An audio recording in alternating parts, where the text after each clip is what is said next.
Do you want a cheap and easy way to keep what you do on the internet anonymous and secure? Try ProXPN. For $6.25 a month, you can safely surf the web anywhere in the world. Do you travel a lot? With ProXPN, you can even get on websites such as YouTube and Netflix that are blocked in some countries. Devices currently supported with premium membership are Windows, Mac, Linux, iOS, and Android. ProXPN, keeping you anonymous since 2009. Try today. Link in the description below. I tried to record this earlier. I did a 30-minute video. I did a 10-minute unboxing, and then I think like around 6 minutes each for each lens I tested. But my Sony FS100 constantly wants to corrupt my SD card or have like an image database rebuild error where I have to rebuild the database, and then it says it's fixed, and it's not fixed. And then it also, for whatever reason, every 10 seconds, sometimes, not all the time, it'll like make 10-second clips of a 5-minute video, and it'll cut off like 5 seconds and then start recording again, and it doesn't give me any indication on the screen or on the viewfinder, or sound won't be recording with the microphone, so I don't know what's going on. So I lost like 25 minutes because I was able to recover a file via screen recording because there's Ease US on the computer, and it lets you like preview certain files when it scans your SD card. It took 3 hours for so many programs, and then one program showed one file that I needed, another program showed another file I needed, and another program, the Mini Tool PC, whatever, had another file that I needed. So I like screen record 3 files and then pushed them together for the Pentax 50mm test. Anyway, I'm going to do it again and see what happened. I just formatted the SD card again. And it is a fast card. It's a SanDisk 128GB Pro with 90 read. And the Sony FS100 only needs 35 to 40 megabits per second maximum. Megabytes per second maximum. Because it is an older camera. But I'm hoping that the issue's fixed now. I don't know why it keeps doing that. It keeps doing a whole bunch of weird issues and stuff like that. But anyway, here we go. Finally, the review. I have to redo it again. It's not wrapped up. It sucks, but you know what? K&F Concept. They have a website, Ken and Faith Concept, which is what it says on his website, where they had this adapter for $39.99. But I contacted him. He said it would take 8 to 12 weeks. I looked on eBay, and there's a guy on eBay. His card is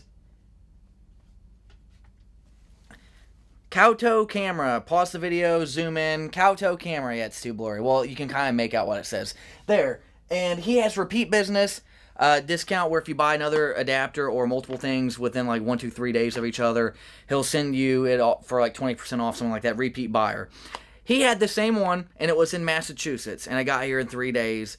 And I like the difference about this one is I've bought from K and F Concept before for the Canon FD to EOS adapter, and it left hazing when the aperture was wide open, but when it was narrow, the hazing went away.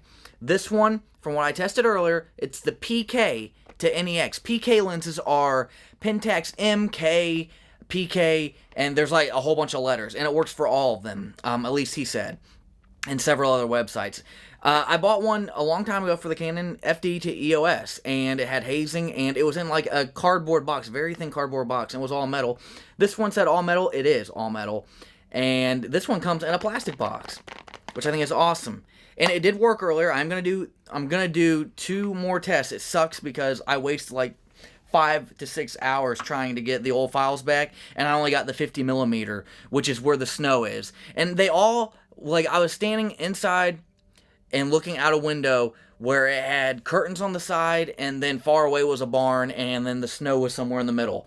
And I did like the focus test with all of them. I'm going to do it again, but I can't get the snow parts back. And God, the Vivitar lens for PK Pentax mount looked amazing.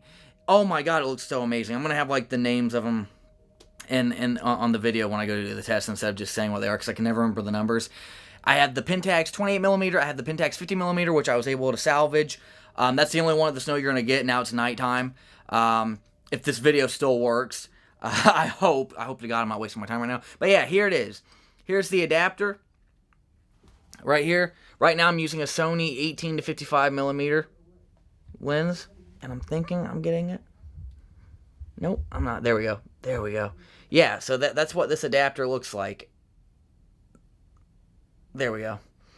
It is a very nice adapter. The weird thing about this is that for this adapter, there's no glass in the middle. Usually with adapters, you get glass in the middle. With this one, there is no glass. It didn't come with glass in the middle. It's called the K&F Concept PK Dash, the little dash, NEX, which is for Sony E-mount cameras and Sony cinema cameras, like the FS100, the FS1, the FS... I think they have the 5, the 7, and I don't know what else they have. But yeah, it was $40 on eBay and $40 on the actual website and eBay. I got it faster because I'm in America. But yeah, there's no glass in the middle. It just snaps right on, snaps right off. It works great. I'm happy I got it. I'm mad at the camera. I'm mad at the SD card. Mad at whatever caused it to screw up and corrupt all my files for whatever reason that it's been doing. But yeah, I'll go do the test of... I can get the lenses right now so I don't have to list them later on.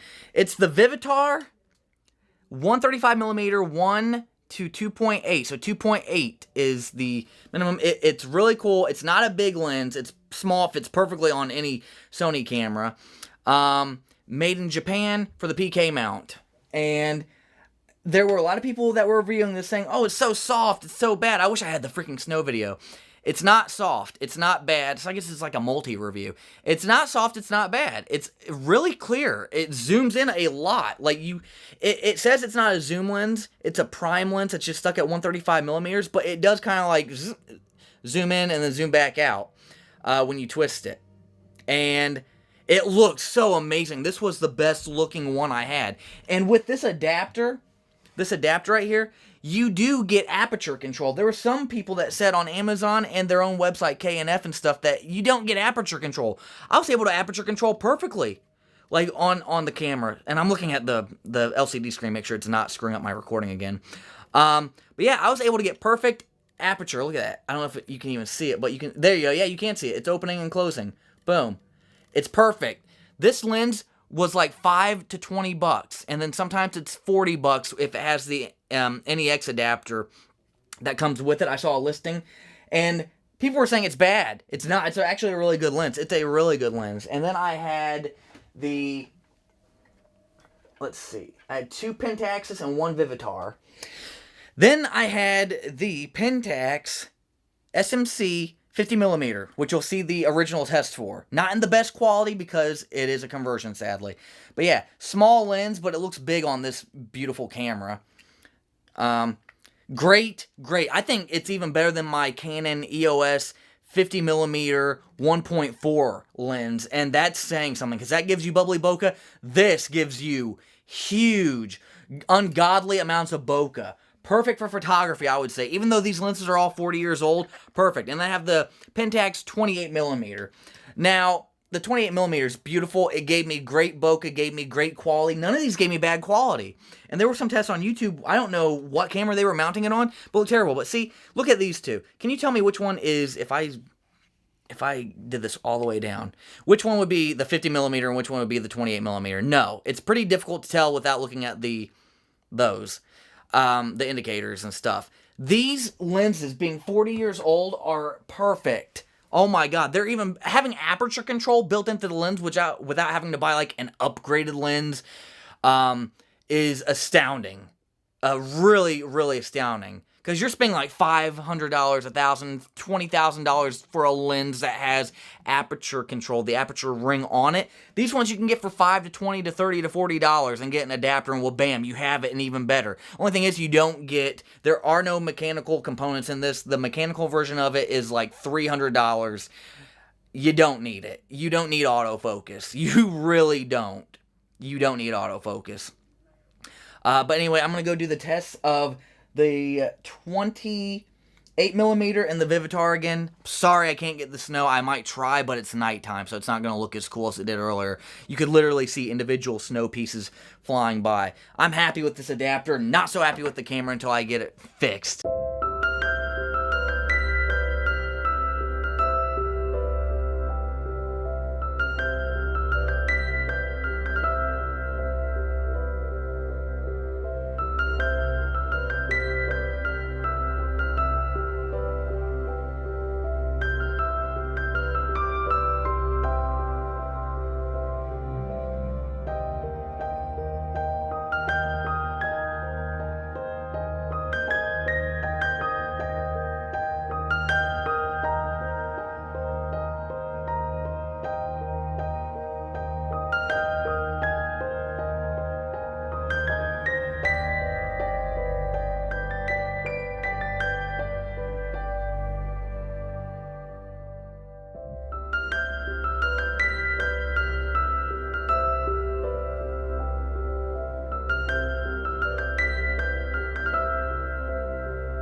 This is the Sony 18x55. I'm just going to show you a comparison. All the settings will be the same.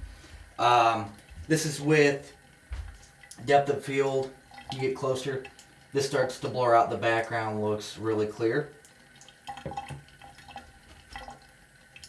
Then, if I want to focus on the back more, there you go.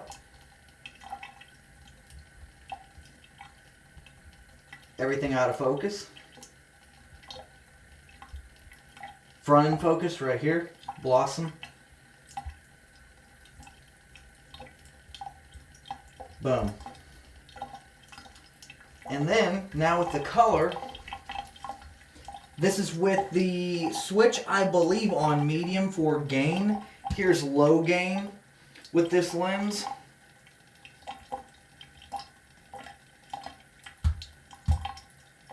And this is high gain, even though it doesn't look that different from... Oh, weird. Yeah, medium goes from 0 dB gain, 9 dB gain. High gain is 18. And then going back to low, I'm going to switch out lenses to the Vivitar, so I'm going to have to scoot back because it zooms in a whole bunch. Vivitar lens, as you can tell, it's really zoomed in. Gain is on low mode. Aperture is at 22. So I'm going to normalize it a bit. Here's aperture wide open at 2.8. Look at that. Look at that bubbly bokeh. This is infinity focus, it says on the meter.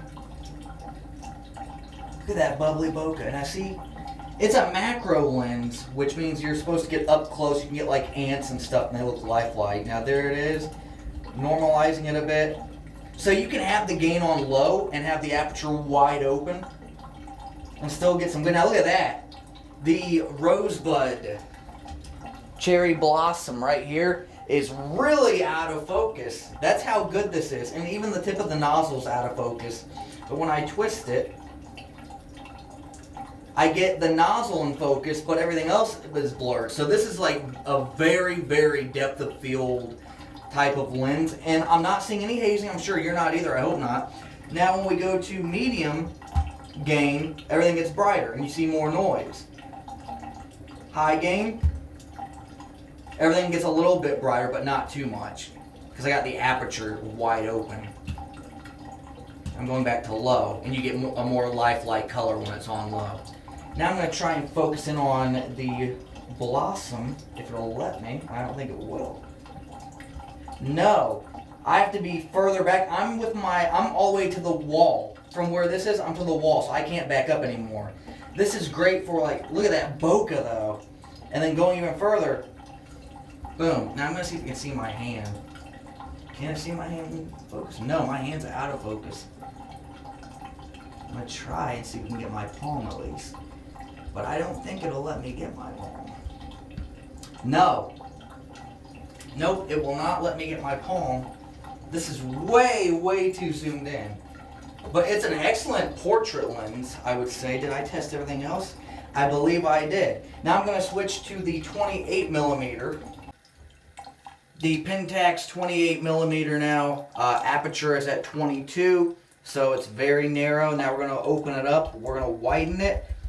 Well, bam. As you can see, it's a little bit more brighter, a little bit more bright than the Vivitar. And this is, yeah, with the gain on low. The gain's on low on the camera. And you don't get as much bokeh indoors, but if you're filming something like snow or rainwater, you get, believe me, I was blown away, tons and tons of bokeh in a blurry background. As I got in the footage earlier that I no longer have, thanks to the corrupted stuff. But as you can tell, this is more wide than the 50mm, and it's more wide than the 135mm. So it's for group shots. A party scene you're filming, a wedding, something like that, you want to get everyone on the dance floor. This is a very wide angle type lens. And it's great for portraiture as well. And see, there you go. Now the faucet's in focus and the cherry blossom is blurred. And also note that the handlebars do not appear to be blurred like they are on the Vivitar. Ugh. Going back to the cherry blossom, wha-bam, there you go. And then I think you can even get like a finger shot with this one. I think you can get a finger shot. Up close? Nope. Yeah, right there. This is as far as it looks away from the camera. This is as close as you can get. You can probably get like a nice eye shot. I might scoot this back after I'm done doing the test with the gain and try and get an eye shot to see if you can actually capture clear visuals of eyes on this lens. And I'm pretty certain you can do it with the the Vivitar and stuff, but it's going to be a little bit more difficult. So let me back it up and then twist the viewfinder around and then see if it can get my eye super clear.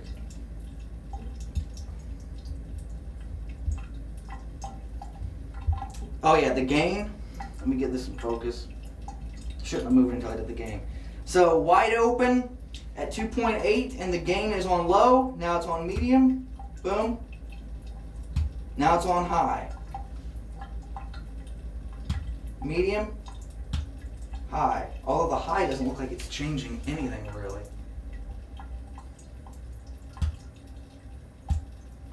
Okay.